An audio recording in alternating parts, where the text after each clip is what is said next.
ionekane. Na ndiyo maana ninakurudisha pale pale kwamba nyumba ya nini, mwili wako ni hekalu la nini? La Bwana. Kama mwili wangu ni hekalu la Bwana, na Bwana ananiambia nisiwape wanacho kitaka.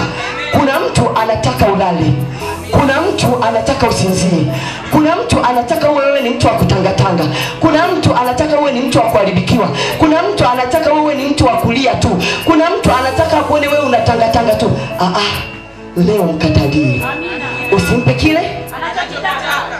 Tutakapompa kile anachokitaka, hatutaiona faida ya nguvu ya msalaba. Inamaanisha tutaendelea kukaa kwenye ile hali. Kwa hiyo tutamkatalia shetani, maana imeandikwa kwamba mpingeni shetani atafanyaje? Atawakimbia. Kwa hiyo tutakapompinga shetani, kwa sababu mwenye nyumba, hebu mwambie mwenye nyumba ni mwenye nyumba zaidi wa yule mwenye nyumba uliyepanga. Haleluya. Kwa kuwa mwenye nyumba yeye tayari yuko kwenye ibada ya leo kwa ajili ya kuondoa vile vitu ambavyo mpangaji ameweka kwenye nyumba yake na bila kulipa kodi. Basi iko neema ya Bwana itakao viondoa vile vitu, na tutainuka na kusonga mbele. Baba karibu.